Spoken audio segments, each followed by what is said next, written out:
Welcome to the channel கற்றது அரசியல். தமிழக மக்கள் அனைவருக்கும் எனது இனிய வணக்கம். இந்த வீடியோவில் நம்ம பார்க்க போகிற டாபிக் என்னென்னா, மாற்று அரசியலும் மாற்றத்திற்குரியதா அப்படின்றத பற்றி தான் பார்க்க போகிறோம். நடந்து முடிந்த 2026 தமிழ்நாடு சட்டமன்ற தேர்தலில் தாவேகா தலைவர் திரு விஜய் அவர்கள் அதிக பெரும்பான்மை பெற்றுள்ளார். இது எல்லாருக்குமே தெரிஞ்ச ஒரு விஷயம்தான். அவர் மொத்தம் 108 எம்எல்ஏ வச்சுருக்கிறார். அந்த 108 எம்எல்ஏல ஒரு எம்எல்ஏ அவரே, இன்னொரு எம்எல்ஏவும் அவரே, அதாவது 2 எம்எல்ஏ அவர் தான். அப்படின்ற பட்சத்தில் அவர் 14 நாளுக்குள்ளே ஏதாவது ஒரு தொகுதியில் அவர் ரிசைன் பண்ணணும். அப்போது ஒரு எம்எல்ஏ போயிடுச்சு, 107. இன்னொன்று ஸ்பீக்கருக்கு தேவை, அப்போ அதுவும் போயிடுச்சு. ஆக மொத்தம் 106 தான் அவர் கையில் இருக்குது. 118 அவருக்கு தேவை. 118 தான் தேவைன்னு கேட்டால் 118க்கு மேலே வச்சுருக்கிறது தான் எப்பயுமே சேஃப். ஆனால் அவரால் 118 இப்போ எடுக்க முடியல. அந்த 118 எனக்கூடிய ஒரு எண்ணை வச்சுக்கிட்டு தமிழ்நாட்டில் இத்தனை நாள் அரசியல் செய்து கொண்டிருந்த கட்சிகள் அனைத்துமே இப்பொழுது அதை விட பெரிய ஒரு அரசியல் பண்ணுறதுக்கு தயாராகிட்டாங்க. இதை விஜய் எப்படி எதிர்கொள்ள போகிறாரு? விஜய் சிஎம் ஆவாரா? இல்லை யார் தான் இந்த வாட்டி சிஎம் ஆகுவாங்க? இல்லை இன்னொரு எலெக்ஷன் நடந்தால் என்ன தான் ஆகும்? இல்லை இன்னொரு எலெக்ஷன் நடக்கிறது நல்லதா? அப்படின்றத பற்றி என்னுடைய ஒப்பீனியனை நான் சொல்லணும்னு ரொம்ப விருப்பப்படுறேன். ஏன்னா விஜய்கிட்ட இருந்த 106 எம்எல்ஏஸ் ப்ளஸ் காங்கிரஸும் வந்து சேர்ந்துட்டாங்க. கிட்டத்தட்ட 5 எம்எல்ஏ வந்து சேர்ந்துட்டாங்க. மொத்தம் 111 விஜய் கையில் இருக்குது. இன்னும் விஜய்க்கு தேவைப்படுறது கிட்டத்தட்ட அட்லீஸ்ட் 7ஆவது தேவை. அந்த 7மே எங்கிருந்து வரப்போகுதுன்றதான் இப்போ பிரச்சனையே. அந்த 7ஆக வரக்கூடிய ஆட்கள் வைக்கக்கூடிய நிபந்தனை இருக்கே, சொன்னால் அந்த கடவுளுக்கே அடுக்காது. 2 சீட்டு வாங்கினவங்க, 4 சீட்டு வாங்கினவங்க, 1 சீட்டு வாங்கினவங்கலாம் டெப்டி சிஎம் போஸ்ட்டு கொடு, சிஎம் போஸ்ட்டு கொடு, நான் வரேன் அப்படின்னு சொல்லி கேட்குறேன். மாற்று அரசியல் அப்படின்ற ஒரு விஷயத்தினால மட்டும்தான் தமிழக மக்கள் அனைவருமே விஜயோட ஃபேன்ஸ் மட்டும் ஓட்டு போட்டாங்க. தயவு செஞ்சு சொல்லாதீங்க. தமிழக மக்கள் எல்லாருமே ஓட்டு போட்டு தான் அவர் தேர்ந்தெடுத்திருக்கிறாங்க. தமிழக மக்களின் விருப்பம் விஜய், அதில் எந்த மாற்று கருத்தும் கிடையாது. அப்படியாப்பட்ட ஒரு வெற்றி விஜய் பெற்றிருக்கிறாரு. அந்த வெற்றியில் தமிழ்நாடை எப்படி பங்கு போட்டுக்கலான்னு மற்ற கட்சிகள், பொறுப்பை எப்படி பங்கு போட்டுக்கலான்னு கிடையாது, தமிழ்நாட்டை எப்படி பங்கு போட்டுக்கலான்னு இந்த மற்ற கட்சியினர்களை வச்சுக்கிட்டு அவர் ஆட்சி அமைச்சாலும் அவர் நினைக்கிற மாதிரியான ஒரு நல்லாட்சியை தமிழ் மக்களுக்கு அவரால் வழங்க முடியாது. எப்படா இவங்க நோ கான்ஃபிடன்ஸ் மோஷனை பாஸ் பண்ணுவாங்க அப்படின்னே அவர் பயத்தில் ஒவ்வொரு விஷயத்துக்கும் செயல்படணும். ஆக மொத்தத்தில் இவங்க சேர்ந்தாலும் பிரயோஜனம் கிடையாது. இதை எல்லாத்தையும் விட ரொம்ப ரொம்ப கேவலமான ஒரு விஷயம் நேற்று நைட்டு ஃபுல்லாக ட்ரெண்ட் ஆச்சு. விஜயை தோக்கிறதுக்காக டிஎம்கேவும் ஏடிஎம்கேவும் கூட்டி நிற்க போகிறாங்க. அதாவது டிஎம்கே அவுட் சைட் சப்போர்ட்டராகவும், எடப்பாடி கே பழனிசாமி அவர்கள் முதல்வராகவும், ஏடிஎம்கேக்கு பெரும்பான்மை கொடுத்து அவங்க முதல்வராக்க போகிறாங்களாம். எனக்கு புரியல. இத்தனை நாள் இந்த 2 கட்சிகளும் மாற்றி மாற்றி மாற்றி மாற்றி சண்டை போட்டுக்கிட்டு அவங்க 2 பேருக்கு இடையில் மட்டும்தான் போட்டி. 3ஆவது ஒரு ஆள் கிடையவே கிடையாதுன்னு நினச்சிட்டு இருந்தாங்க.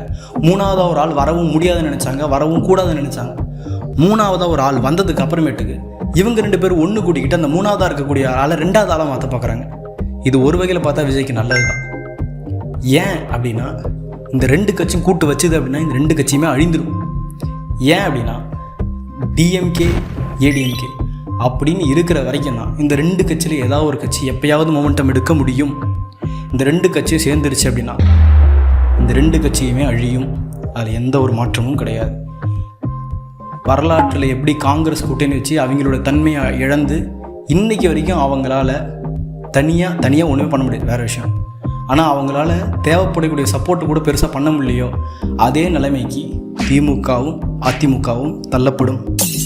விஜய் தனியாக ஒரு மிகப்பெரிய கட்சியாக வளருவார். அதில் எந்த மாற்று கருத்தும் கிடையாது.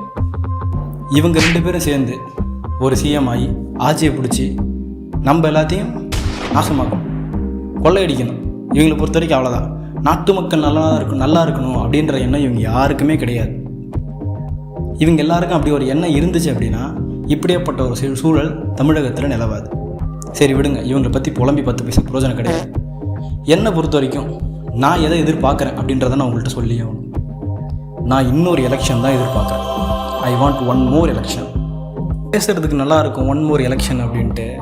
இதனால் தமிழ்நாட்டுக்கு எவ்வளோ பெரிய லாஸ் வரும் தெரியுமா, எந்த அளவுக்கு வளர்ச்சி தடைப்படும் தெரியுமா அப்படின்னு நீங்கள் சொல்கிறது எல்லாமே சரி. ஆனால் இந்த சின்ன சின்ன கட்சிகளை வச்சுக்கிட்டு இவர் ஒரு கூட்டணி ஆரம்பித்து, இவங்கெல்லாம் வந்தாலும் சொல்கிறேன், இவங்களோட டிமாண்டெல்லாம் கேட்டு இந்த சின்ன சின்ன கட்சிகளை வச்சுக்கிட்டு இவர் ஒரு கூட்டணியை அமைச்சு அந்த கூட்டணி மூலியமாக இவர் ஒரு முதல்வர் ஆகி இவர் தமிழ்நாட்டு மக்களுக்கு நல்லது பண்ண இவங்க எல்லாரும் விட்டுருவாங்க நீங்கள் நினைக்கிறீங்க? நிச்சயமாக விட மாட்டாங்க. இந்த வாட்டி ஓட்டு போட்ட வாக்காளர்கள்லாம் யார் யாருன்றதை நான் சொல்கிறேன். என்னோட புரிதலுக்கு இந்த வாட்டி விஜய்க்கு ஓட்டு போட்ட அனைவருமே விஜய் ஜெயிக்கணும் அப்படின்ற எண்ணத்தில் போடலை, விஜய் ஜெயிச்சிடுவார் அப்படின்ற எண்ணத்தில் போடலை. என் ஓட்டு நான் விஜய்க்கு போடுவேன், அவர் ஜெயிக்கிறாரு ஜெயிக்கலாம். ஏன்னா எல்லாரும் மத்தியிலையுமே ஒரு பயம் இருந்துச்சு. என்ன பயம் அப்படின்னா, இது வரைக்கும் வரலாற்றில் ஒரு விஷயம் பண்ணாத ஒன்று, அதாவது நடக்காத ஒன்று விஜய் நடத்தி காட்ட முடியாதுன்னு நிறைய பேர் நம்பினாங்க. ஈவன் விஜய் ஃபேன்ஸ் அண்ட் விஜயை ஃபாலோ பண்ணவங்க கூட. நல்லா கவனிச்சுக்கோங்க, அவங்களே இதை நம்பலை, இதை அவங்களே ஒத்துக்கணும். அவங்களே இதை நம்பலை, அவங்களே 40 இல்லை 30 இல்லை 60 இதுக்குள்ளே தான் யோசித்தாங்க. 108 எடுத்து மிகப்பெரிய ஒரு பெரும்பான்மை, தனியாக அலையன்ஸ் இல்லாமல் ஒரு கட்சி, அதுவும் டிவிக்கு எடுக்குன்னு சொல்லி டிவிக்கு தொண்டர்களும் ஃபேன்ஸு கூட எதிர்பார்க்கல. இதை விஜயே எதிர்பார்த்துருக்க மாட்டார், அதுதான் உண்மை. அப்படி எதிர்பார்க்காத ஒரு வெற்றியை தமிழக மக்கள் கொடுத்துருக்காங்க. அதுவும் உண்மையாலுமே சொல்கிறேன், விஜய் ஜெயிச்சே ஆகணும், விஜய் தான் ஜெயிப்பாருங்க அப்படின்லாம் போடலை. என் ஓட்டு நான் விஜய்க்கு போடுறேன் அப்படின்னு தான் போட்டாங்க. இன்னொரு எலெக்ஷன் நடக்குதுன்ற பட்சத்தில் விஜய் ஹேஸ் த கெப்பாசிட்டி அப்படின்றது இவங்க எல்லாருக்குமே புரிஞ்சு போய் ஓட்டு போடுவாங்க. அப்படின்ற பட்சத்தில் விஜய் நிச்சயமாக 150+ எடுத்து தனி பெரும்பான்மை பெற்று முதலமைச்சர் ஆவார்ன்றதை நான் சொல்கிறேன். இதெல்லாம் நடக்குமா அப்படின்னு நீங்கள் கேட்டிங்கன்னா இதுதான் நடக்கும். எழுதி வச்சுக்கோங்க, இதுதான் நடக்கும். அப்போ மற்ற கட்சிகள்லாம் என்ன நடக்கும்? மற்ற கட்சிகள்லாம் அழிந்தாலும் பிரச்சனை கிடையாது. அதுதான் இங்கே விஷயம். ஏன்னா இந்த சமூகத்துக்கு நல்லது பண்ணுறேன்னு சொல்லிட்டு ஒரு கட்சி, இந்த சமூகத்துக்கு நல்லது பண்ணுறேன்னு சொல்லிட்டு ஒரு கட்சி, ஆனால் இதில் எந்த சமூகத்துக்குமே எந்த கட்சியுமே நல்லதே பண்ணலை. அதுதான் உண்மை. நான் இப்போதைக்கு பேசுகிறேன். அப்போது நடந்தது தயவு செஞ்சு எதை இழுத்துட்டு வராதிங்க. நான் இப்போதைய நிலவரத்தை மட்டும் பற்றி தான் நான் பேசிக்கிட்டு இருக்கேன். இப்போ என்னென்ன நடக்குதுன்னு சொல்லிட்டு தமிழ்நாட்டில் இருக்க எல்லாருக்குமே தெரியும். தெரிஞ்சதுனால தான் ஸ்டாண்டிங் கவர்மெண்ட் எவ்வளோ கேவலமாக தோத்தாங்கன்றது ஊரறிஞ்ச விஷயம். இன்னொரு எலெக்ஷன் நடந்து விஜய் அதில் பெருசாக வெற்றி பெற்று தனியாகவே ஒரு ஆட்சி அமைச்சார் அப்படின்னா ஒரு நல்ல ஆட்சியை கொடுக்க முடியுன்றது என்னுடைய ஒரு விருப்பம். ஏன் அப்படின்னா, இவங்க கூட்டு சேர்ந்தால் சரி, அவங்க கூட்டு சேர்ந்தா சரி, மக்களோட முடிவுனும் அந்த மக்களோட முடிவுக்கு நம்ம என்றைக்குமே தலை வணங்கி மக்கள் முடிவை மட்டும்தான் நிறைவேற்ற பார்க்கணும். மக்கள் விஜயை தான் சூஸ் பண்ணியிருக்காங்க. அப்படின்ற பட்சத்தில் மக்கள் என்ன நினைக்கிறாங்களோ அதுதாங்க நடக்கணும். வேறு எதுவுமே நடக்கக்கூடாது. மற்ற எல்லாத்தையும் இவங்களுடைய அரசியல்னா அறம் செய்யும் செயல், அதை மறந்துட்டு அது என்னமோ நினச்சி என்னமோ பண்ணிக்கிட்டு இருக்காங்க. அவங்களுக்கு புரியவும் மாட்டேங்குது. இவனுங்களுக்கா புரியாது, இவனுங்களுக்கு புரியும், நமக்கு தான் அது புரிய மாட்டேது இவங்க என்ன பண்ணுறாங்க அப்படின்றத. அது தெரியாமல். ஆனால் விஜய்க்கு மட்டும்தாங்க சாதி பார்க்காம மதம் பார்க்காம எதுவுமே பார்க்காம போய் ஓட்டு போட்டு ஒரு கூட்டம், தமிழக கூட்டம், நம்ம எல்லாருமே போய் போட்டு தான் அவருக்கு 108 MLAs கொடுத்துருக்கோம். நம்ம சும்மா கிடையாது. இன்னொரு எலெக்ஷன் நடந்தாலும் அவர் ஜெயிப்பார். தப்பான முடிவெடுத்து தப்பான கட்சிகளோட கூட்டணி வச்சோ இல்லை அவர் ADMK கூட கூட்டணி வச்சாலும் அது ஏற்புடையதா இல்லையான்னு எனக்கு தெரியல. ஏன்னா எப்போ வேணால் யார் வேணால் கலந்துட்டு போகலாம், இவங்க யாரையும் நம்ப முடியாது. அப்படின்ற பட்சத்தில் இன்னொரு எலெக்ஷன் வர்றது தான் மிக மிக சரி நான் நம்புகிறேன். எண்ணம் போல் வாழ்க்கை, நல்லதே நடக்கும்னு நம்புவோம். விஜய் எந்த ஒரு தப்பான முடிவையும் எடுத்து தப்பான கூட்டணிக்குள்ளே போய் மாட்டிக்க மாட்டார் அப்படின்னு நம்ம எல்லாருமே நினைப்போம். தப்பான கூட்டணியை நான் அவங்களோட கொள்கையை வச்சு பேசலை.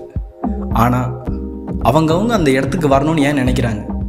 நல்லது பண்ணணும்லாம் இவங்க யாருமே நினைக்கலைங்க. உண்மையாலுமே கொள்ளையடிக்கணும்னு தான் நினைக்கிறாங்க. நான் எல்லாரையுமே தான் சொல்கிறேன், நான் ஒருத்தவங்க சார்ந்தெல்லாம் சொல்லவே கிடையாது. விஜயை ஏன் நான் சொல்கிறேன் அப்படின்னா, விஜய் எல்லாருமே மதமற்ற சாதியற்ற ஒரு தலைவராக பார்க்குறாங்க. அதனால தான் நான் சொல்கிறேன், விஜய் அந்த தப்பை பண்ணவே கூடாது. DMK ADMK கூட்டு சேர்ந்தாலும் விஜய் அந்த தப்பை பண்ணக்கூடாது. DMK ADMK கூட்டு சேர்ந்தாலும் அது எப்போ வேணாலும் கவிழ்றதுக்கு வாய்ப்பு இருக்குது. ஸோ இன்னொரு எலெக்ஷன் தான் சரியான ஒரு முடிவு. இன்னொரு எலெக்ஷனை எதிர்நோக்கி தான் நான் உள்ளேன். நல்லதே நடக்கும் நம்புவோம். நன்றி, வணக்கம். நம்மளோட சேனல் இப்போ ஆரம்பித்த சேனல் தான். ஏதாவது தப்பு இருந்துச்சு அப்படின்னா, குறை இருந்தால் நீங்கள் சொல்லலாம் தாராளமாக. ஆனால் மறக்காமல் சப்ஸ்கிரைப் பண்ணிட்டு போயிடுங்க. எந்த தவறாக இருந்தாலும் அதை திருத்திக்க நான் பார்க்குறேன். நன்றி, வணக்கம்.